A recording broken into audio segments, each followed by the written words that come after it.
You probably already know about foil that works with toner and glue, and foil that is heat activated. But what if there was a foil that only needed pressure? Well, finally there is, and I'm excited to tell you about it, and in this video, show you how to use it with embossing folders or dies in a Cuttlebug, Big Shot, or similar machine.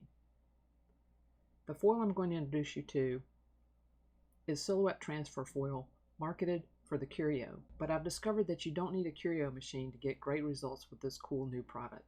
The transfer foil currently comes in packs of 6 8.5 by 11 sheets in gold, silver, or copper. When ready to use, you separate it from its liner and cut it to the size you need. It's not as flimsy as other foils and is easy to cut and handle. It's not sticky, but it does seem to cling to paper, which simplifies positioning. I'll put a purchase link in the description of this video so you're sure to get the right thing. When using the foil in the Cuttlebug, it's important to get the right pressure. If it's too little, the foil won't adhere fully and you may get a distressed look or nothing at all. If there's too much pressure, the whole piece of foil will bond to the paper underneath. But when you get the pressure just right, it's a thing of beauty. As you probably already know, pressure in a Cuttlebug or Big Shot is controlled by what you put in the so-called sandwich. Every paper, folder, or die and machine is a little different, so I can't tell you the sandwich to use, but I will share my process for finding the right one without wasting too much time or foil. I'm going to demonstrate with a butterfly folder from Doris, but I'll be using it open, so it will only be half as thick as a normal folder. I start with the platforms I would normally use for an embossing folder and add a cardboard shim. Next, I place the paper I want to foil face up. This is a preliminary test, so we aren't going to use any foil yet. Open the embossing folder and place it with the raised side of the design face down. The raised side is normally the one without the brand name on it. Once we load our foil, the raised portions contacting it will be the designs transferred to the paper. Not only is the stack shorter than normal embossing, but this process takes less pressure. So basically what I'm going to do is start with a thin stack and work my way up one piece of cardstock at a time until it won't go through without me having to turn the handle. Then I know that's where I want to focus my testing. So once you get to that point, go ahead and run it all the way through. Take the stack apart, being careful to keep track of what you had. If there are no marks on the paper, or if it looks debossed, add or subtract shims and try again. When you see only light marks on the paper, it's time to move on to the next step. The desired marks are so light that you probably won't be able to see them in the video. That light marking signals that the pressure is close to what we need and also gives a little sneak preview of what's going to transfer. Carefully rebuild the same stack, but this time add a small piece of foil, shiny side up, between the paper to be foiled and the embossing folder.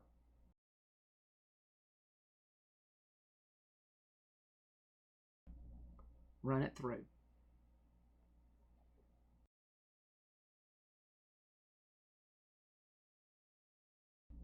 Check the results by carefully lifting a corner and peeling off the original foil piece. I'll be the first to tell you that the initial reveal on this technique is disappointing, but hang in there. We need to use low-tack tape, like blue painter's tape, to gently remove excess foil that has come loose from the carrier but not bonded to the paper. Only then can you inspect your test piece and decide if you want to try again with more or fewer shims or proceed as is. When you're satisfied with your foiled test piece, go ahead and load your larger foil.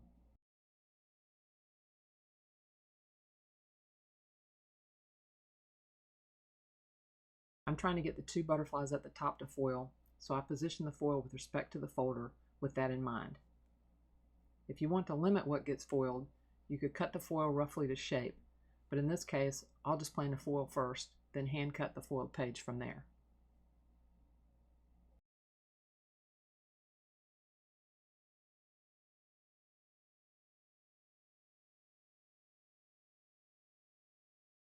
After you peel, you want to take your time and remove the excess with tape gently, at least until you get a feel for it.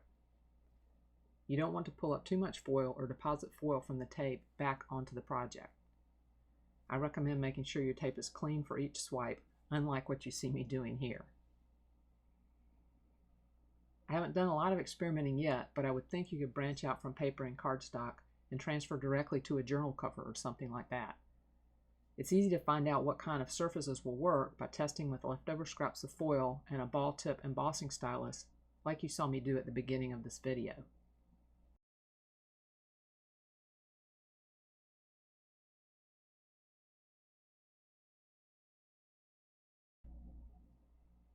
Depending on the design, some embossing folders work equally well on either side and give you a choice of two different looks.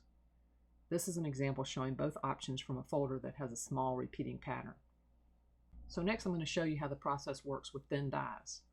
Keep in mind when you're choosing a die that only the outline will be foiled, unlike embossing folders where we can get solid areas.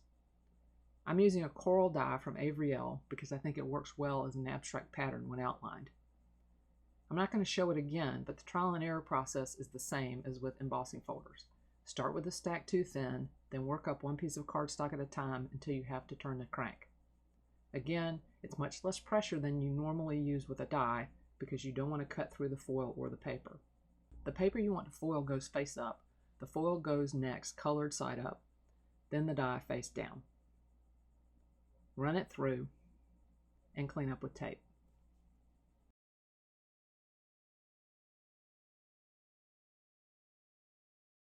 Now, if I was Jennifer McGuire, I'd show you a dozen amazing cards made with this new pressure foiling technique, but I'm afraid you're on your own there, at least until Jennifer McGuire makes a video on this.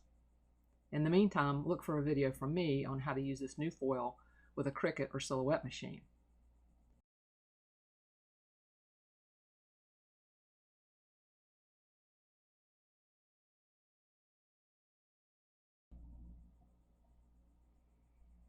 Isn't that pretty?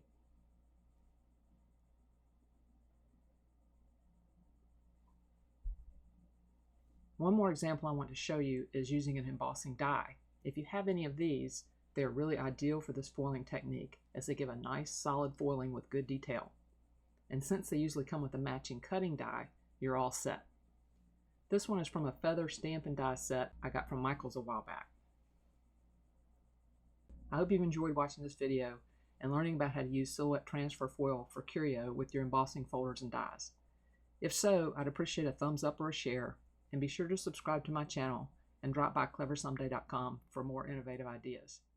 Thanks a lot for watching.